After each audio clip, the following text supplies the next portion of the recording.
जिंदाबाद जिंदाबाद। डॉक्टर अजय सिंह चौटाला जिंदाबाद जिंदाबाद जिंदाबाद। श्रीमती नैना चौटाला जिंदाबाद जिंदाबाद जिंदाबाद। महिला नेता श्रीमती नैना चौटाला जिंदाबाद जिंदाबाद। चाबी चुनाव निशान जिंदाबाद जिंदाबाद जिंदाबाद। धन्यवाद। जननायक जनता पार्टी के प्रधान महासचिव दिग्विजय सिंह चौटाला उकलाना हलके के लगभग 17 गांव में पहुंचे और 60 जगह पर आयोजित जलपान कार्यक्रमों में शामिल हुए। इस दौरान वह ग्रामीणों से मिले और हिसार लोकसभा क्षेत्र से जेजेपी प्रत्याशी श्रीमती नैना चौटाला के पक्ष में मतदान करने की अपील की। दिग्विजय चौटाला का उकलाना हलके में पहुंचने पर ग्रामीणों ने फूल मालाओं के साथ जोरदार स्वागत किया तथा पगड़ी पहनाकर उन्हें सम्मानित किया गया।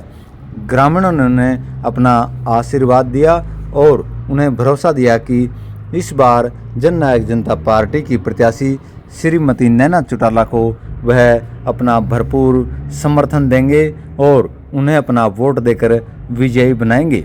लोगों के आशीर्वाद प्यार स्नेह को देखकर दिग्विजय सिंह चौटाला भी गदगद नजर आए और वह ग्रामीणों को आश्वासन दे रहे थे कि एक बार वह उनका साथ दें और हिसार लोकसभा क्षेत्र से पहली महिला सांसद के तौर पर नैना चौटाला को चुने ताकि हिसार की आवाज़ संसद में गूंजे और हिसार लोकसभा क्षेत्र का विकास ज़्यादा से ज़्यादा हो सके। दिग्विजय सिंह चौटाला ने आप यहाँ पर मेरे साथ लाइव तस्वीरें देख पा रहे हैं कि दिग्विजय सिंह चौटाला जैसे ही गांव में पहुंच रहे थे चौटाला ग्रामीणों द्वारा नामांकन मालाओं के साथ उनका जोरदार स्वागत किया जा रहा था। ज्यादा से ज्यादा देर रात्रि तक दिग्विजय सिंह चौटाला और जलपान कार्यक्रमों में शिरकत करते रहे।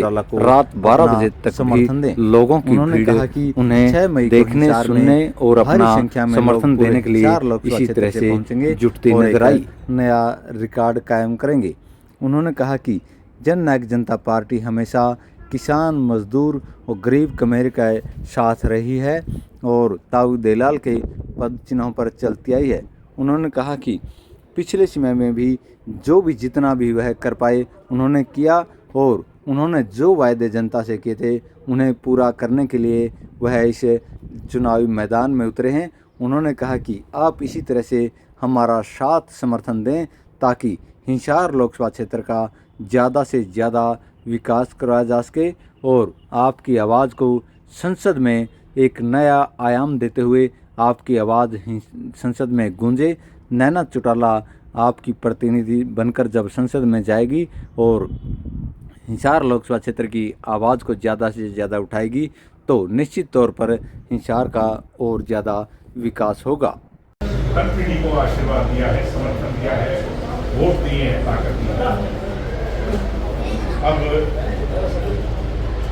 बांडा की विधायिका और आपकी प्रत्याशी नैना सिंह चौटाला जी जो हिसार की बेटी हैं, मेरी माँ है, वो चुनाव में है, तो उस हक और अधिकार से अपने इस नाते के हक और अधिकार से आपसे वोट की अपील करने और गुजारिश करने आया हूँ। मुझे पूरी उम्मीद है कि जैसे दुष्यंत जी को सांसद आप लोगों ने बनाया था 2024 के सांसद के चुनाव में आप मेरी माता जी को जिताओगे।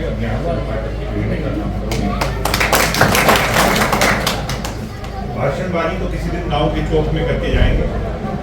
मैं दुष्यंत जी आए, विधायिका अपने नैना चौटाला जी आए, मगर मैं तो आज सिर्फ 6 तारीख को जो अपने निमंत्रण अपने ये कौन सा नॉमिनेशन पेपर जो कहते हैं पर्चा दाखिल करेंगे चुनाव, उसके लिए आपको कहने आया हूँ कि 6 तारीख को सारे हिसाब जरूर आइए। आओगे? फिर आगे का चुनाव संभालिए और इस चुनाव में ये बाजी जो है बड़ा गांव पे इसका बहुत बड़ा जिम्मा है और हमें आप मेरे दादाजी तक, मेरे पिताजी तक और अब दुष्यंत जी तक भी, दुष्यंत को भी MP बनाने में इस गांव का, इलाके का बहुत बड़ा योगदान रहा। मुझे उम्मीद है उस रिश्ते को और मजबूत कर करके आप मेरी माताजी को भी यहाँ से जिताकर भेजने का काम जरूर करोगे। भाषण में इसलिए नहीं दूंगा क्योंकि बहुत जल्द आपके बीच में दुष्यंत जी का और नैना चौटाला जी का कार्यक्रम होगा, वो भाषण देकर के जाएंगे, सारी बात कहकर के जाएंगे। मैं तो 6 तारीख के लिए जो निमंत्रण देने आया हूँ नामांकन पत्र दाखिल करेंगे 6 तारीख को, और नामांकन वाले दिन, पर्चा भरण वाले दिन जब सिरों की गिनती ज़्यादा होगी तो जो लोग डगडगी लगा करके देख रहे हैं, आपकी ताकत को आंक रहे हैं, उनको एक बड़ा संदेश जाएगा कि बीजेपी पार्टी पहले से भी ज़्यादा मजबूत है। मुझे उम्मीद है सैकड़ों की संख्या में आपके गांव के लोग और हजारों की संख्या में उकलाना हल्के के लोग, हजारों की संख्या में हिसार लोकसभा क्षेत्र के लोग उस दिन पहुंचकर वहां आशीर्वाद देने का काम करेंगे। और मेरी माताजी ने जैसे 2 बार विधायक रह के अच्छे काम किए, दुष्यंत जी ने सांसद रह करके अच्छे काम किए, वो मुख्यमंत्री रहकर जन कल्याणकारी योजनाएं नीतियां चालू की, वैसे ही वो सांसद जब बनेगी 2024 में तो आप के क्षेत्र की आवाज़ को पार्लियामेंट में बहुत मजबूती से उठाने का काम करेंगे। आप सब पधारे, आपने मेरी बात को सुना, बहुत बहुत धन्यवाद। जय हिंद, जय भारत। आपके जो युवा साथी ये देखने को मिले, कैसा महसूस कर रहे हैं? मैं आज के 16वें गाँव में हूँ। इतना उत्साह लोगों में है, इतना जोश है, हर वर्ग में, हर तबके में। नैना चौटाला जी को लेकर के 2 बार विधायक रहे, उनके कामों को लेकर के, दुष्यंत चौटाला जब सांसद थे उस कार्यकाल को याद करते हैं लोग, मुख्यमंत्री रहकर जो अच्छे काम उन्होंने किए उसको याद करते हैं। मैं ये मानता हूँ कि ये लहर जो है ये उनकी विजयश्री में तब्दील होगी। वो भाग की धनी है। 2 बार जब चुनाव लड़े तब लोग तरह तरह की बात करते, जो रिजल्ट आया दोनों बार अच्छे मतों से जीती। इस बार हिसार का रण भी हो, इस संघर्ष की घड़ी में बड़े अच्छे वोटों से लोगों का आशीर्वाद प्राप्त करके जीतेंगे। वो यहाँ की बेटी है और बेटी का हक तो पहले होता है। मुझे पूरी उम्मीद है कि अपनी बेटी को हिसार आशीर्वाद देगा। रही बात विरोध की, विरोध करने वाले हमारे अपने भाई हैं। कुछ किसान जो का झंडा लेकर के, किसान का झंडा लेकर के जो हमारे कांग्रेस के भाई हैं, उनको बेचारों को मौका मिला हुआ है। 2-4 इस तरह के लोगों को साथ लेकर के जगह जगह आ जाते हैं, मगर जब तक उनके हाथ में किसान का झंडा है वो हमारा भी झंडा है। हमें उसका अपमान नहीं करना और ना ही हम सहेंगे। हमें धैर्य करना है, जो वो कहें वो कबूल करना है। 4 जून के बाद जब उनके हाथ में कांग्रेस का झंडा नजर आएगा तो फिर हम अपना सामना करेंगे। किसान के झंडे के सामने जेजेपी का कार्यकर्ता सदैव उसको सलाम करता रहा, नतमस्तक रहा। आंदोलन में भी हमने सारे प्रोग्राम अपने कैंसिल किए। किसानों से किसी तरह का कोई कॉन्फ्लिक्ट किसान ऑर्गेनाइजेशन के नाम पर उसके सामने नहीं होगा। वो कितना भी प्रयास कर ले आग लगाने का, हम उस आग पर पानी डालकर उसे बुझाने का काम करेंगे, उस आग को बढ़ाएंगे। सर 2019 कि जब विरोधियों को मौका मिल जाए, अवसर मिल जाए, दुष्यंत की कमियां खामियां गिनवाने को तो कुछ है नहीं। तो जो केंद्र का मसला था उसमें, जिसमें दुष्यंत जी का कोई योगदान नहीं, हमारा कोई सांसद नहीं है, हमारा कोई वोट नहीं, उसमें दुष्यंत जी को जोड़ करके अब इस तरह का प्रयास कर रहे हैं, मगर ये पूर्णतः विफल रहेंगे। हमारी पार्टी का प्रत्येक कार्यकर्ता बहुत मजबूत खड़ा है। मूल जड़ पेड़ की और उसकी टहनियाँ बहुत मजबूत हैं, उसकी शाखाएं बहुत मजबूत हैं। जिस गांव में जा रहे हैं, पुराने चौधरी देवीलाल जी से जुड़े हुए लोग बीजेपी के साथ यूं की यूं खड़े हैं, तब तक हमें कोई चिंता नहीं। धूप और छाँव आती जाती रहती है, पतझड़ भी आते हैं, बसंत ऋतु भी आती है, हम उन चीज़ों की चिंता नहीं कि वोट काटने का काम हरियाणा की 10 सीटों पर मैं एक एक कहोगे तो गिनवा दूंगा। किसने किया? भूपेंद्र हुड्डा ने कांग्रेस की टॉप लीडरशिप को पैसों में खरीद लिया, मैं ऑन रिकॉर्ड कह रहा हूँ। और भूपेंद्र हुड्डा ने मनोहर लाल खट्टर के साथ और बीजेपी की टॉप लीडरशिप के साथ अंडर द टेबल सेटिंग करी। प्रत्यक्ष को प्रमाण की आवश्यकता नहीं होती। रोहतक में अरविंद शर्मा जी का दोबारा वापस आना, उनकी जगह कोई भी और ब्राह्मण कैंडिडेट होता या कोई भी अन्य कैंडिडेट होता तो टक्कर दे रहा। वो दिखाता है कि भूपेंद्र हुड्डा का दस्तूर क्या है। इसकी एवज में करनाल के अंदर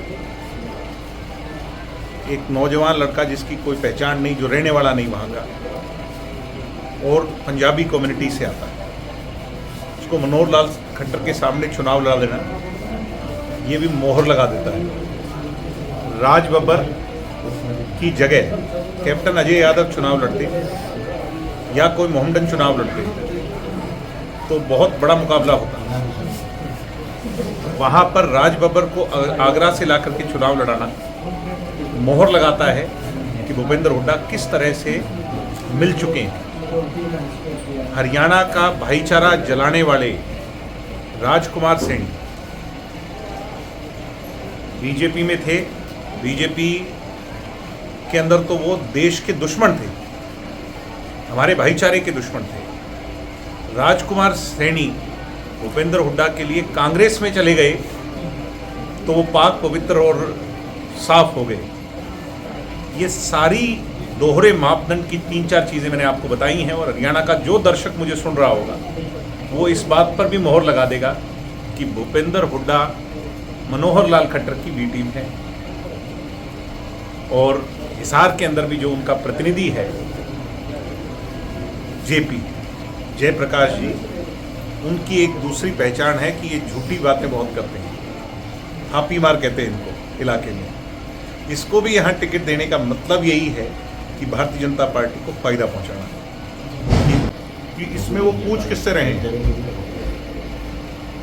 मुख्यमंत्री किसी ऑपोजिशन से पूछ रहा है कि मैं जांच कराऊं, फिर वो मुख्यमंत्री किस बात का है?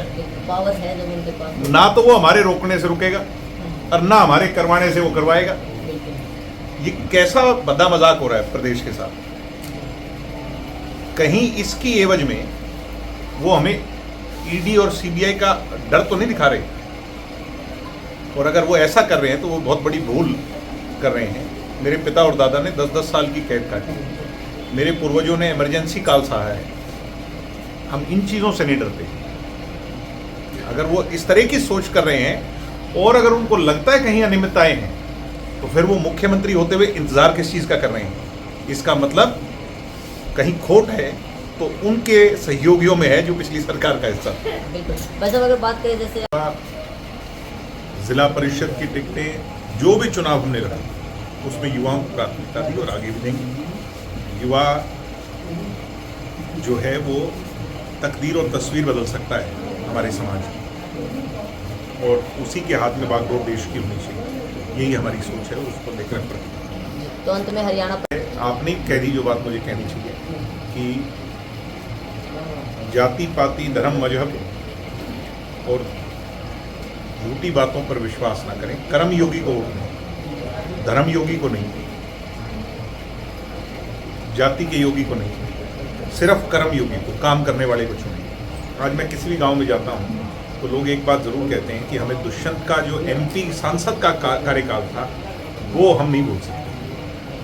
तो मैं कह रहा हूं कि वैसे काम पर ही वोट, इन बातों पर और झूठी सच्ची बातों पर। इन्हें कैसे हरियाणा की जनता और कांग्रेस के साथ मिलकर के मैच फिक्स किया। कांग्रेस में 2 चीज़ें हुई, एक तो मैच फिक्सिंग हुई और भूपेंद्र हुड्डा ने पैसों की ताकत से कांग्रेस के अंदर बंसीलाल परिवार, भजनलाल परिवार, यहाँ चंद्रमोहन की टिकट का नाम भी चल रहा था, दोनों को बिल्कुल साफ कर दिया। जो कांग्रेस के पुराने लोग थे कैप्टन अजय यादव जैसे, उनको साफ कर दिया। जो राहुल गांधी के नज़दीकी लोग थे यहाँ पर राठौड़ जैसे करनाल में, उनको साफ कर दिया। भूपेंद्र हुड्डा मेरा और मेरे से बाहर निकल ही नहीं पाया। भूपेंद्र हुड्डा जी की सबसे बड़ी कमजोरी उनके बेटे को आगे बढ़ाना है, और वो उसके लालच में सब कुछ खो सकते हैं। ये हरियाणा की जनता आज होते हुए देख रही है।